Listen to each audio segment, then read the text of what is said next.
Labas vakaras, sveiki sugrįžę į mano kanalą. Šiandien mes turim mikro Nasdaq'o indeksą. Šiandien buvo gera diena tradint, geri treidai ir geras price actionas ir visą kitą, ko pavyzdžiui mažai tikėjus iš šventinio laikotarpio aplamai, nes šventinį laikotarpį dažniausiai yra šūdas tradint. Bet šiemet kalėdų senelis turbūt atneš dovanų.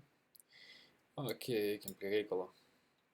Taigi, antrą kartą šitą video įrašinėjau, nes pirmą įrašinėjau video žodžiu ir neišsisaugojo garsas, tai gaunu viską iš naujo padaryti, dabar viską sistematizuoti vėl iš naujo bus šiek tiek problematiška, bet nesvarbu, atsukim viską atgal, kiek išeina keliam.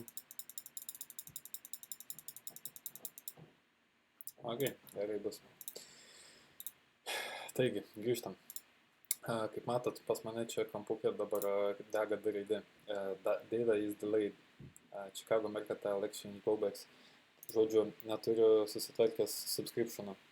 Visada, jeigu nori matyti real-time data, ką turiu omeny, kad 10 minučių data nevėluotų tau, tu turi nusipirkti subscriptioną, tai realiai gaunas apie 20 eurų pats TradingView Essential subscriptionas ir dar 6 ir 7 eurai Mercantile Exchange Globex subscriptionas kas mėnesį, kad gautum real-time data. Tai eikim prie reikalo ir paaiškinkim savo tradą, kodėl aš ėmiau, kad jis toks wow, fantastiškas ir taip toliau buvo. Taigi, žiūrėkim. Čia turim Friday's low, tai realiai previous day's low. Šitie dalykai marketui yra labai svarbus. Taigi, ką mes padarėm? Pratinsiu labiau, nes čia labai pikantiškas detalės. Taigi, ką mes padarėm? Low, a high, lower low. Ir low padarydami mes nukirtom šitą Friday's low, grįžom į daily per vėlo gapą. Čia pasikonsolidavom šiek tiek. Ir realiai, kai mes grįžom į 0.5 šitą range, aš čia egzekucijas dariau, bet man užfiksavo egzekucijas tik vėliau, nes 10 minučių ankstesnę datą atsiminti. Tai va, grįžom į 0.5. Grįžom būtent į šitą Fairvalue gapą, nuo šito Fairvalue gapą aš paėmiau longą ir man tik tą longą čia užfiksavo. Paskui, būnant čia kažkur, kai šitą displacementą padarėm internal range Fairvalue gapą, aš dar uždėjau keletą vienetų, tai iš viso 7 gaunas pas mane. Uždėjau 7 ir mano pozicija realiai ji turėjo būti tokia, nuo čia iki čia nutraukiam. Visada projekcijas, kai darot, imkit nuo manipulacijos kojas.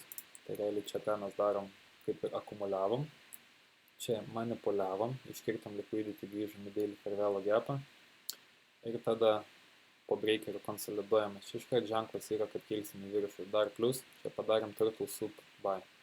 Turtle Soup Buy yra toks, padariau low į viršų ir dar kartą į apačią retail traderius iškirsti, tuos, kurie žiūri kainą kitaip, jiems čia support resistance, supply demandai visokie. Tai žodžiu, mes tokius čia maudom. Tai žodžiu, juos čia iškirta, pradėjo pampinti viršų. Aišku, savaime jie čia kažkur dar longą dėjo, juos čia iškirta. Paskui čia dar vieną longą dėjo, čia juos vėl iškirta. Ir tada longo jau nebedėjo ir žiūrėjo, kaip be jų išskrenda kaina. Žodžiu, nesmė. Esmė tame, kad setupas pats geras buvo, tik man reikėjo daryti kaip visada 50% savo pozicijos. Nuėmu čia, bet dar buvau ir kažkaip netėjo mane galva tas manipulacijas kojas pamatot. Skubėjau, daug darbų buvo ir panašiai. Taigi, čia iki -1 nueina ir realiai savo stopuose tu palieki į kolaus čia, man nepaliksiu iš tikro. Tai jo, tiesiog iki čia palieki, viskas. Tau čia būsi 5% visko nuėmęs. Tai ką čia 7% būtum tu easy gavęs. Štukė 700 centus, bet šiaip pinigais neskaičiuojam.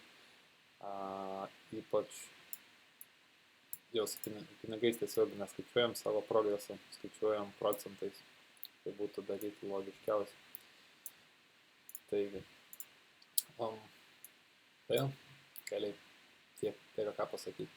Dabar pačią breikerio paaiškinimas čia, nes vis tiek bus nesupratus ir čia 100%. Aš pats tą breikerių, kol supratau, man galva reikėjo padaužyti sieną, tai neblogai.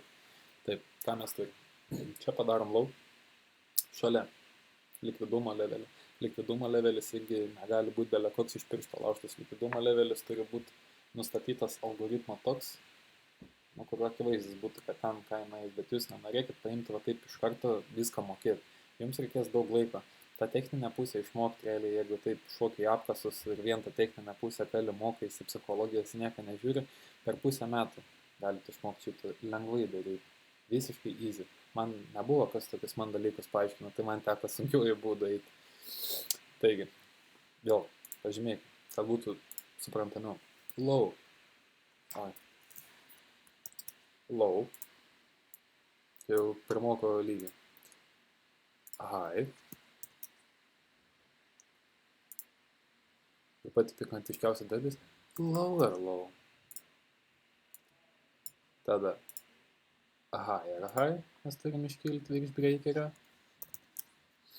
Ir tada turim grįžti atgal į breikerio. Breikeris dažniausiai būna 0,5 range. Bet jeigu nėra 0,5 range, jūs vis tiek turit stengtis bandyti imti nuo 0,5 range. Nes jeigu nuo 0,5 range jamat, breikeris gaunas va vidury ir dar per vėlo gapą vidury turit. Tai čia gaunas unicorn setupas. Tokiam setupui, kad nepaeitum, nežinau, nebent ant higher time frame, tarkim, ant valandos turim būti žiauriai bėriš, o ant minutės 5 minučių turim būti būliškai po šitokiam tokioj va situacijai. Tai ką, tiek iš tų treidų iš tikro. Nežinau, eis, nenueis, be mano rūpestis jo. Aš ką galėjau, tą padariau, tiesiog paliksiu eiti, kas nutiks, tas nutiks, nes taip treidinu. Čia matom šmėklo labai didelį, tai neaišku, kas čia iš tikro nutiks. Šitą poziciją aš tiesiog paliksiu plaukioti, tada plaukioju ir matysim, kas bus. Iš tikro, ant high time frame aš matau, kad mes lygiai čia padarėm breakerį. Jeigu imsim valandėlę, low, high, lower low, grįžam į daily per vėlą gapą, tai dabar visa šita formacija gausis breakeris. Žiūrėkim, ką rodo 4 valandas. Jo, 4 valandas patvirtina mano naujienas, taip pasakykim, bet kad jos būtų patvirtintos, šitas bodis turi užsidaryti žemiau šito low, kaip pirmas dalykas. Antras dalykas, mes turim palikti displacementą. Displacementą, tai parodysiu aš jau. Žodžiu, tas candlestickas turi užsidaryti taip, kitas candlestickas čia šalia pasistatyti, bet čia turi palikti tarpelį. Tokį tarpelį kaip čia, tokį tarpelį kaip čia, tokį tarpelį kaip čia, tokį tarpelį kaip čia, čia. Per vėlą gapų pilna visur, bet svarbiausia jų yra esmė, kur jie. Taigi šito dalyko mes šitam kanale ir mokysimės. Kartu su manim, nes ir man dar daug ko išmokti reikia. Aš čia netėjau kaip viską baigęs, aš čia atėjau mokytis. Bet kadangi aš turiu šiek tiek, kukliai sakant, šiek tiek daugiau žinių nei daugelis jūsų žiūrinčių šitą kanalą, tai aš galiu tom, ką moku, pasidalinti. Jeigu tik kažkam tai bus naudinga, valio, aš jau jausiuos laimėjęs šią dieną. Ok, tai ką, šitą ištrinam, tas nereikalingas. Tai tiek šiandien iš tos apžvalgos. Dar pasidalinsiu savo weekly charto projekciją. Nu čia ankstesniam video, kurį filmavau, jau žymėjau, aiškinau. Dabar manipuliacija mūsų gaunas va šitą koją. Čia iš to laiko, kai Trumpas savo tarifų nesąmonės nusakė dar. Tai čia yra šita koja manipuliacija, surinkti šitam likvidumui. Realu tai vyko laus, čia likvidumas, visur likvidumas va šitas lau. Mes juos susirinkom, višiai per karverį į viršų ir juodai pažymėta teritorija -1. Tai realiai į viduriuką statom, tai lieka man 30 000 lygiai. Tai aš manau, iki 30 000 mes pradėsim šokti iki naujų metų, o jeigu sentimentas pasikeis ar kažkas panašaus, mes keliausim iki čia, nuo čia atsimušim, nes čia turim break of market structure, kaip tik galėtume grįžti pafilinti šitą New Weekly Opening Gapą. Grįžtam čia, foot į viršų, tokia pat projekcija, manipuliacijos koja į viršų ir žinosim savo metinį rezultatą realiai, New Weekly chartas. Ir panorėti. Dabar, pažiūrėkim, kokias naujienas šiandien turėjau. Nieko gero. Empire State Manufacturing Index, kadangi bullish naujienas Nasdaq, tai prasme, bearish naujienas doleriai, tai tos naujienas gaunas bullish Nasdaqui. Čia, ką matom šitoj skalį, nieko gero, apart Trumpo tarifų nesąmonė ir panašiai. Įsijungiam bar chartą. Dar turiu ką tam parodyti, čia kitą insider triuką. Dabar čia žiūrėt šiek tiek atsimanuojame. Accept. Aišku, ant visko visada svarbiausia accept spausti. Nežiūrėkit, neskaityti. Thank you. Thank you, Z. December. Davai, važiuojam. Tai dabar spaudžiam full chart. Mumis nutrenks va čia. Ir dabar mums reikia susirasti vieną tokį įdomų dalyką. Bet kalbėsiu tyliai, kad nieks tik neišgirstų. Nedaug dievė. Čia vedat COT ir matot Commitment of Traders Chart. Hooked pridedat. Ok, dabar taip.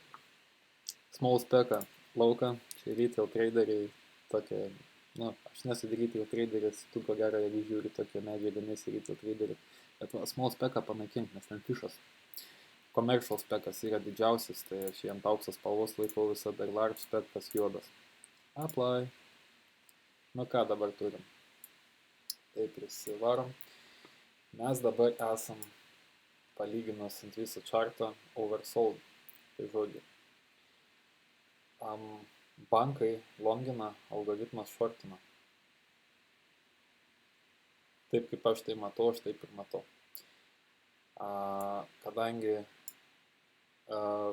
bankai visokie dideli traderiai, gilios kišenės, jie longina, bankas shortina. Ir dabar greitai turėtų viskas apsiversti. Jeigu matot tokią teritoriją, kaip čia tokia stagnacija vos ne, gali tikėtis kažkokių greitų judesių. Mes pasižiūrėkim paskutinį, kad kai stagnacija buvo kalbėjęs. Dabar čia šiokia tokia stagnacija, toje vietoje, pavyzdžiui, konsoliduojamės, tada manipuliuojam, čia konsolidacija, manipuliacija, distribucija į viršų. Tai realiai nuo šito vien judesio atsimatavus fukt čia. Jeigu 0,5 range mes jau būtume pasiekę ir jūs būtumėt jau su labai dideliu profitu būtumėt išėję. Realiai entry šitam visam ant mažesnį kaip 3 valandas chartų čia buvo. Tai 8,5 tūkstančių taškų begas. Tai va, šiandien iš šito rekepo tiek naudos bus. Man atrodo, aš papasakojau, kodėl šitą treidą ėmiau, kas ir buvo svarbiausia paakcentuoti man šitam rekepė. Dar priedai. Keliose ankstesniuose video aš buvau minėjęs, kad darysiu šiokias tokias tai pamokėlės apie treidinimą, kas yra PDRais, kaip jūs atrast, kaip panaudoti ir panašiai. Bet nelabai randu laiko tam dalykui, tai nėra tiesiog mano prioritetuose, aš tai darau dėl pomėgio, nes man tai labai patinka daryti, man patinka chartai, patinka treidinti ir aš tai artimai sieju su savo būsima ateities profesija. Štai ką. Aš žinau, kad aš gyvensiu iš treidinimo, tai bus mano darbas. Ir taip. Tai aš tais dalykais, ką išmokstu, noriu su jumis pasidalinti, išmokti, jeigu yra jums noro išmokyti jūs kiek tik įmanoma geriau, būti tą pamokantį ranką, kurios man labai reikėjo ir aš jūs neturėjau. Teko mokytis sunkiuoju būdu, bet dabar artėjam jau prie savo kaip ir tikslo. Vis labiau ir labiau pagaunu kampą, kame esmė, kas kaip vyksta. Aišku, 2-3 mėnesius buvau pertraukai nuo treidinimo dėl tam tikrų problemų, kabutėse, jeigu galim taip išsireikšti. Bet jo, darysim comebacką. Tai dabar taip. Šitas kanalas, kuriam aš viską keliu, jis nebus vien apie tradinimą. Dar pradėjau nesenai savo Project 7. Project 7 yra mano asmeninis 7 mėnesių tobulėjimo kelias, kuris paremtas 7 tam tikrais aspektais, apie kurį sužinosit tiesiog man keliant video apie tai. Tai ten bus pamokų ir apie psichologiją, apie tiesiog iš esmės finansų valdymą, apie maistą, apie miegą. Tiesiog kaip tapt vertingu vyru. Galbūt žodis vertingų yra nekoks išsireiškimas, galbūt reikėtų sakyti savim besididžiuojančių vyrų. Esi atsikėlęs ryte ir pagalvojęs, blemba kaip užpysa, eiktų nahui ir vėl tą vietą. Tai va, jeigu nenorit tokių minčių daugiau turėti, prisijunkit prie manęs ir važiuojam.